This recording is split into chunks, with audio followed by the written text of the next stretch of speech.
Welcome to the Country Watch Political Intelligence Briefing Quick Hits, a weekly briefing of hot stories across the world in brief.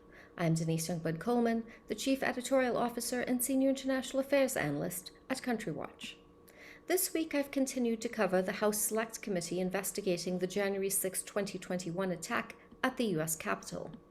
On June 16, 2022, the House Committee investigating the Capitol attack characterized Vice President Mike Pence as steadfast in the face of pressure from President Donald Trump. The hearings held that day prominently featured the testimony of conservative judge J. Michael Luttig, who had advised Vice President Mike Pence on the certification of the electoral count that would take place on January 6, 2021. Luttig spoke slowly and deliberately, showing utmost care on every word he uttered, as he explained why he advised Pence not to do as Trump wanted, which was to upend the electoral count and set the path to overturn the election results that gave victory to Joe Biden. But Luttig's prepared statement was also significant, as it could only be understood as a warning that American democracy was at risk. Luttig stated that the events of January 6, 2021 constituted a war irresponsibly instigated by the former president and his political allies and his supporters.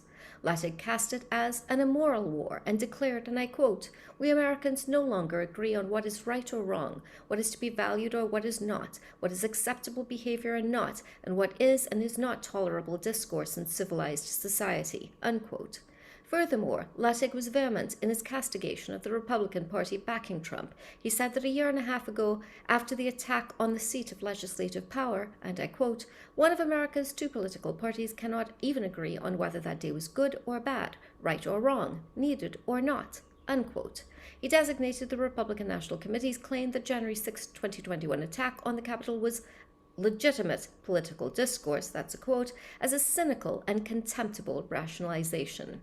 Accordingly, Luttig referenced the Civil War as he issued a trenchant warning that the United States was at a foreboding crossroads with disquieting parallels to the fateful crossroads we came to over a century and a half ago. On June 21st, the January 6, 2021 House Select Committee would shift to the pressure campaign exerted on Georgia election officials to overturn the results in that state that went to Joe Biden.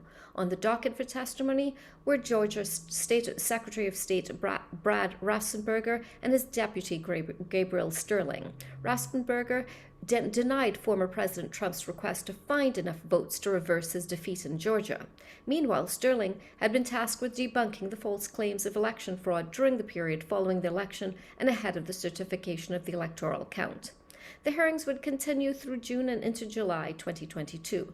The goal of the House Select Committee was to paint a picture to the American people of an attempted coup in the United States.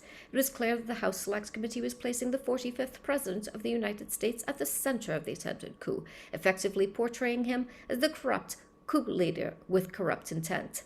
It should be noted that these January 6, 2021 hearings went on.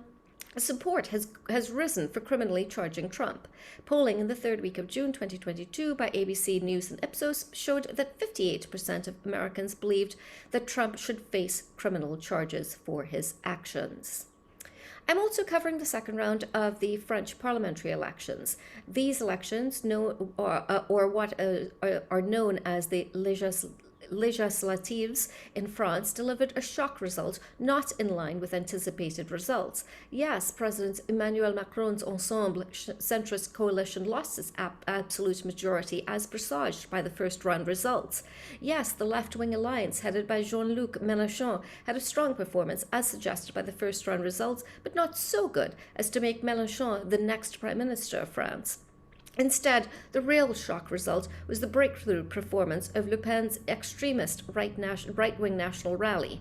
Macron's Ensemble centrist bloc underperformed polling expectations, securing only about 234 seats, significantly short of the 289 seats they needed to hold on to an absolute majority. The leftist coalition won 141 seats. While this was clearly a success when compared with the dismal performances of the fragmented left in the past, it was also another case of underperforming polling expectations. Le Pen's national rally, however, had defied the polls, which had showed it winning 20 to 40 seats. Instead, Le Pen's national rally made historic gains and won 90 seats. Also of note was the performance of the conservative Les Républicains, which was sliding into irrelevance in recent times but was making a comeback as it acquired 75 seats. Going forward, should Macron wish to advance his policy agenda amid a highly divided and complicated parliament, he might have to strike a deal with the conservative Les Républicains. Les Républicains had diminished as a party of political influence in recent years, but these elections represented a revitalization of sorts. Another important election that took place was in Colombia.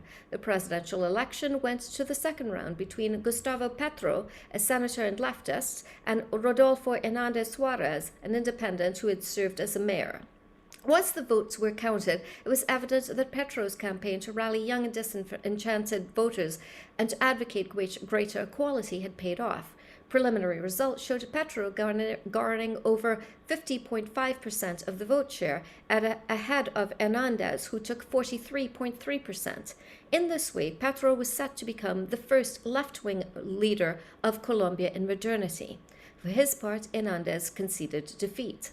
Petro's victory, the victory of a leftist, represented a seismic shift on the Colombian landscape, given the country's heavily conservative orientation. But Petro's victory was also remarkable, given his personal history. He was a member of the 19th of April movement, or M19, and served time in prison in the 1980s for his association with the political urban guerrilla group. Another seismic shift on the Colombian political landscape would come in terms of the identity and representation realm. Also in the presidential office would be Francia Márquez, an environmental activist and feminist who made history to become Colombia's first black female vice president. Israel is headed to elections, the fifth in 3 years. Yes, you heard that right, the fifth in 3 years. With their fragile unity coalition facing multiple defections and rebellions, Prime Minister Naftali Bennett and his partner in the coalition, Yair Lapid, announced that they would dissolve Parliament and call new elections. Bennett, flanked by Lapid, said that they had made the right decision amid difficult circumstances. He noted that under his government, the country had passed a national budget for the first time in 3 years.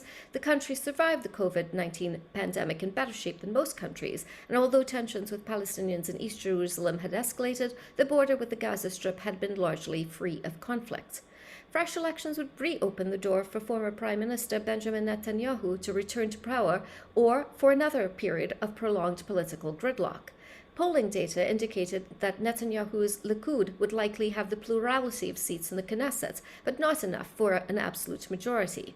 Once again, it would be unclear if his Likud party could put together the required parliamentary majority to form a new coalition government. Under the aegis of the existing coalition agreement, the prime ministership would shift to Lapid, who would lead his party into the elections. Speaking of the task ahead, Lapid urged unity. A bill to dissolve parliament would soon be advanced, with elections to come very likely in October 2022. Subscribers can read more about these and other stories at the Country Watch website at www.countrywatch.com. I'd also like to take this time to mention my comprehensive Afghanistan withdrawal report called Sunset in the Graveyard of Empires, which is available for purchase at the Amazon website, amazon.com. Thank you for your time. Have a great day, and remember, now more than ever, we live in an interconnected world.